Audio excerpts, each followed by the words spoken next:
Hotel management లో 45 రోజుల ఉచిత శిక్షణ మరియు ఉద్యోగాలు. SSC ఇంటర్ డిగ్రీ చదివిన వారు అర్హులు. వెంటనే కాల్ చేయండి 9154145734. ఈ డైబ్యాక్ డిసీజ్ అనేటటువంటిది ముఖ్యంగా ఒక ఫంగస్, అది అజాడి రక్త ఫామాప్సిస్ అనేటటువంటి ఫంగస్ వల్ల వస్తుంది. అందరూ ఏంటంటే ఇది ఒక కరోనా తర్వాత నుండి వచ్చింది కదా, ఇది కూడా ఒక కరోనా లాగానే అనుకుంటున్నారు, కానీ కాదు, ఇది ఒక జస్ట్ ఒక ఫంగల్ డిసీజ్ మాత్రమే. కొమ్మ అంతా కూడా ఎండిపోయినట్టుగా కనబడుతుంది. సో అట్లా ఒక్కొక్క కొమ్మ నుంచి ఒక్కొక్క కొమ్మకి మొత్తం చెట్టు అంతా కూడా వ్యాపించడం జరుగుతుంటుంది. దీనికి సీజన్ వల్ల అని చెప్పుకోవచ్చు, లేకుంటే కొంత ఎన్విరాన్మెంటల్ పొల్యూషన్ అని కూడా చెప్పుకోవచ్చు.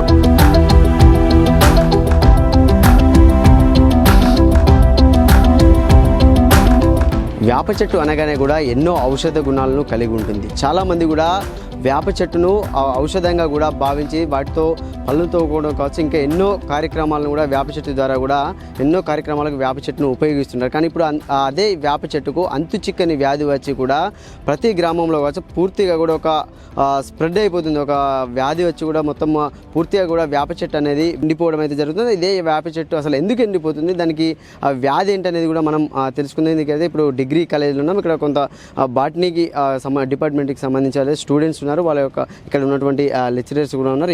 అసలు ఏంటి ఆ డిసీజ్ ఏంటనేది కూడా మనం తెలుసుకుందాం. అంటే స్టూడెంట్స్ కూడా దీని మీద డిగ్రీ కాలేజీలో ఒక పరిశోధన కూడా చేయడం జరిగింది. స్టూడెంట్స్తో అయితే మొదలు మనం మాట్లాడిద్దాం. అంటే చెప్పండి అసలు ఏం డిసీజ్ ఇది, ఏంటి అసలు అది? నా పేరు టీ సౌమ్య, నేను BZC ఫైనల్ ఇయర్ చదువుతున్నాను.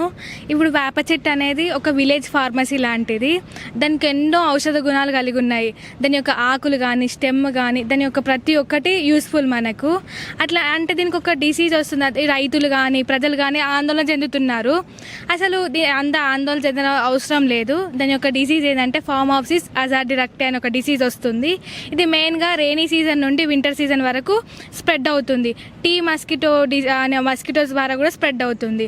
అసలు ఎందుకంటే రెయినీ సీజన్లో ఎక్కువ స్ప్రెడ్ అనేది అవకాశం అనేది ఎక్కువ ఉంటాయి. దీనికి ఆందోళన చెందవలసిన అవసరం ఏం లేదు. దీని యొక్క ఏంటంటే కొమ్మలు పచ్చగున్న ఆకులన్నీ ఎండిపోతుంటాయి అన్నట్టు. అట్లాంటి టైంలో ఎప్పుడైతే స్ప్రెడ్ స్టార్టింగ్ వీటిని మనం విరిచేసినాం అనుకో తగ్గిపోతుంది. మళ్ళీ దాని యొక్క శానిటేషన్ అనేది ఎట్లా అంటే మ్యాంకోజెబ్ కార్బన్ డయాక్సైడ్ అనేది 2.5 grams అవి పర్ లీటర్ తీసుకోవాలి. దీనివల్ల తగ్గిపోతుంది. దానికి ఆందోళన చెందిన అవసరం లేదు. మేము దీనిపైన ఒక ప్రాజెక్టు కూడా చేస్తున్నాము, జిజ్ఞాస ప్రాజెక్టు. మా కాలేజ్ అవేర్నెస్లలో కానీ కొన్ని ఊర్లలోకి పోయి కొంతమందికి అవగాహన కూడా కల్పించాము. మా టీచర్స్ కూడా మాకు ఎంతో సహకరించారు ఈ ప్రాజెక్ట్లో. Thank you. అంటే ఎట్లా ఉందంటే ఇప్పుడు అవగాహన కల్పిస్తున్నారు కదా, అంటే మీరు గ్రామాల్లోకి వెళ్ళినప్పుడు కానీ అక్కడ ఉన్నటువంటి గ్రామస్తులు కానీ అటు రైతులు కానీ అంటే మనం పంటల్లో కూడా ఈ యొక్క యాపాకును కూడా ఉపయోగిస్తుంటాం కదా, అట్లా ఏమంటున్నారు మామూలుగా రైతులు? ఇట్లా సిద్దిపేట డిస్టిక్లో ఉన్నటువంటి కొన్ని విలేజెస్కి వెళ్ళాము. ఆ ఏరియాలలో కొంతమందికి అవగాహన కల్పించే వాళ్ళు భయపడుతున్నది. అందరూ ఏంటంటే ఇది ఒక కరోనా తర్వాత నుండి వచ్చింది కదా, ఇది కూడా ఒక కరోనా లాగానే అనుకుంటున్నారు, కానీ కాదు, ఇది ఒక జస్ట్ ఒక ఫంగల్ డిసీజ్ మాత్రమే. మేడం మీరు చెప్పండి, అంటే ఏంటి అసలు ఈ డిసీజ్ గురించి ఏం చెప్తారు? ఇది డైబ్యాక్ డిసీజ్ అంటాం. ఈ డైబ్యాక్ డిసీజ్ అనేటటువంటిది ముఖ్యంగా ఒక ఫంగస్, అది అజాడి రక్త ఫామాప్సిస్ అనేటటువంటి ఫంగస్ వల్ల వస్తుంది. ఈ ఫంగస్ ఏంటిది అని అంటే ఫస్ట్ చెట్లల్లో మనకి లేత దశలో ఉన్నప్పుడు పైన ఉండేటటువంటి అగ్రభాగాలు ఏవైతే కొమ్మలు ఉంటాయో ఆ కొమ్మలలోకే ఫస్ట్ వ్యాప్తి చెందుతుంది. అది వ్యాప్తి చెందినాక పచ్చగా ఉండేటటువంటి భాగాలన్నీ కూడా కొంచెం పసుపు రంగులోకి, తర్వాత కంప్లీట్గా ఎండిపోయి మనకి ట్విగ్ అంతా కూడా కొమ్మ అంతా కూడా ఎండిపోయినట్టుగా కనబడుతుంది. సో అట్లా ఒక్కొక్క కొమ్మ నుంచి ఒక్కొక్క కొమ్మకి మొత్తం చెట్టు అంతా కూడా వ్యాపించడం జరుగుతుంటుంది. దీనికి సీజన్ వల్ల అని చెప్పుకోవచ్చు, లేకుంటే కొంత ఎన్విరాన్మెంటల్ పొల్యూషన్ అని కూడా చెప్పుకోవచ్చు.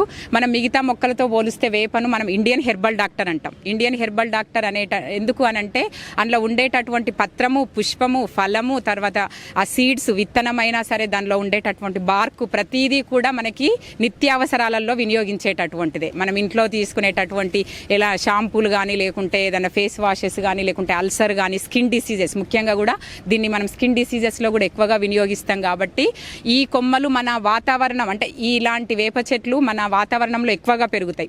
మా పిల్లలకి ఇది జిజ్ఞాస అంటే మనకి కాలేజియేట్ కమిషనర్ నుంచి వచ్చినటువంటి జిజ్ఞాస ప్రాజెక్ట్లో భాగంగా ఇది ఒక బర్నింగ్ ఇష్యూగా తీసుకొని ఆ స్రవంతి మేడం యొక్క పర్యవేక్షణలో ఇది ఒక ప్రాజెక్ట్ చేయడం జరిగింది. ముఖ్యంగా మేము ఒక 80 మొక్కలను స్టడీ చేసినాం. ఒక సర్వే చేసేసి ఆ 80 మొక్కలలో ఎన్ని మొక్కలకి వచ్చింది, ఎన్ని రాలేదు, వచ్చినటువంటి మొక్కలకి వీటికి తేడా ఏంటిది, వాటిని ఎట్లా కన్జర్వ్ ఎట్లా సంరక్షిస్తాము అనేటటువంటి పద్ధతులను అవలంబించి గురించి ఉండేటటువంటి కొంతమంది విలేజర్స్కి కూడా అవగాహన కల్పించినాం. సో ఈ డైబ్యాక్ డిసీజ్ అనేది చిన్న ఫంగస్, దాంతోపాటు వాటికి అసోసియేటెడ్గా పెరిగేటటువంటి కొన్ని మస్కిటో టీబగ్స్ అనేటటువంటి కీటకాలు కూడా తోడైనప్పుడే అది ఎక్కువగా మనకి పూర్తి ఆ వ్యాధి అనేటటువంటి సంభవిస్తుంది. సో దీనివల్ల ఏమవుతుంది అని అంటే మనకి ఇప్పుడు ఈ సమ్మర్ సీజన్ స్టార్ట్ అవుతుంది, మనకు ముఖ్యంగా పైన ఉండేటటువంటి కొమ్మలకే వస్తుంది కాబట్టి అక్కడ పుష్పాలు రాలిపోవడము, పండ్లు రాకపోవడము, తర్వాత చెట్లంతా కూడా క్రమక్రమంగా క్షీణించిపోవడం, చిన్న కొమ్మ నుంచి మొదలు పెడితే కొన్ని కొమ్మలు బ్రాంచ్లు అన్నీ కూడా క్షీణించిపోవడం జరుగుతుంటుంది. సో దీనికి మనము కొన్ని రకాలైనటువంటి మెడిసిన్ అంటే ఎట్లా దాన్ని మెజర్మెంట్స్ ఏం తీసుకుంటాము అని అంటే కొన్ని పౌడర్లు చల్లడము అక్కడ ఉండేటటువంటివి, లేకుంటే అప్పుడే వ్యాప్తి చెందితే ఆ కొమ్మలను తుంచేయడము, లేకుంటే ఆ మొక్కకి సంబంధించినటువంటి ఇంకా పక్కన ఉండే మొక్కకు రాకుండా కూడా కొంచెం ఏదైనా అడ్డుకట్టగా వేయడము, అలాంటివన్నీ కూడా చేయడం వల్ల కొంతవరకు ఇప్పుడు మేము స్టడీ చేసిన వాటిల్లో కూడా కొన్ని తగ్గినాయి, కంట్రోలింగ్ చేసినాము. ఎందుకంటే ఇది గత 2 నెలల నుంచి చేసినటువంటి ప్రాజెక్ట్ కాబట్టి మేము దాని యొక్క రిజల్ట్ను కూడా చూసినాము. సో అందుకని ఎవరు కూడా రైతు సోదరులు కానీ విలేజర్స్లో కానీ ఎవరు కూడా దీని గురించి ఆందోళన చెందాల్సినటువంటి అవసరము అనేది లేదు, క్రమక్రమంగా తగ్గిపోతుంది. కొంత దీనికి వాతావరణంలో పొద్దున పూట ఉండేటటువంటి అంటే మనకి వెదరులో ఉండేటటువంటి తేడాలు కూడా ఒక కారణం కావచ్చు, లేకుంటే మనకి ఫంగస్లో వచ్చేటటువంటి కంటామినేషన్ మెథడ్స్, ఒక చెట్టు నుంచి పక్కనే ఉండేటటువంటి చెట్లకు ఎక్కువగా వ్యాపిస్తుంది. సో అలాంటివన్నీ కూడా కొంతమందికి మేము అవగాహన కల్పించి దీన్ని సంరక్షించే పద్ధతులను కూడా చెప్పడం జరిగింది. కాబట్టి దీన్ని మనం ఎంత సంరక్షించుకొని, ఎంత ముందు చూపుతో దీన్ని సంరక్షించుకొని తగ్గించుకుంటే అంత మన దగ్గర ఉండేటటువంటి చెట్లనన్నింటినీ కూడా రక్షించేటటువంటి బాధ్యతగా తీసుకుంటున్నాము. సో ఇది మా దగ్గర చేసేటటువంటి project, combating dieback disease from fungal disease. So దీన్నే మేము ఒక క్యాప్షన్ లాగా ఇచ్చేసినాము, stop dieback and start green back. ఎందుకు అనంటే మనం ఆ వ్యాధిని తగ్గించి ఇంకా గ్రీన్ ఎక్కువగా ఎంకరేజ్ చేసేటటువంటి దాంతో మా పిల్లలతోటి కూడా కొన్ని స్లోగన్స్ ఇచ్చేసి ఉండేటటువంటి చుట్టుపక్కల విలేజెస్ కావాలి, సిద్దిపేట అర్బన్లో ఉండేటటువంటి మొక్కలపైన కూడా పరిశోధన చేసి దాని గురించి కొంత సర్వేను కూడా చేయడం జరిగింది. మేడం చెప్పండి, అంటే ఇప్పుడు అంటే ఓన్లీ వేప చెట్లకు మాత్రమే ఎందుకు అంటే ఈ వ్యాధి వస్తుంది? అంటే వేరే చెట్లకు ఎక్కడ చూసినా కూడా కనబడట్లేదు, ఈ ఔషధంగా భావించే వేప చెట్లకు మాత్రం ఎందుకు వస్తుంది? అంటే గత కొన్ని సంవత్సరాలు కూడా ఈ వ్యాధి అనేది వ్యాపిస్తుంది కదా. చెట్లలో కొన్ని ఫంగస్ కొన్ని చెట్లకు మాత్రమే వ్యాపిస్తుంది. అందులో నీమ్ ప్లాంట్స్కి ఫంగల్ బ్లైట్ అనే డిసీజ్ వచ్చింది, దాని పేరు ఫామాప్సిస్ అజారిడక్టా ఇండికా. సో ఆ ప్లాంట్కి కొన్ని ఫంగస్ రావడం వల్ల ఆ ప్లాంట్కి తొందరగా అడెక్ట్ అయ్యి ఫామ్ అయింది. మేము జిగ్నాసా ప్రాజెక్ట్ చేస్తున్నాము దీని మీద, డైబ్యాక్ డిసీజ్ మీద, నీమ్ ప్లాంట్స్ మీద ఫంగల్ బ్లైట్ అనేది రావడం వల్ల డిసీజ్ వస్తుంది, డైబ్యాక్ డిసీజ్ అనేది. సో ఇది ఫామాప్సిస్ అజారిడక్టా ఇండికా.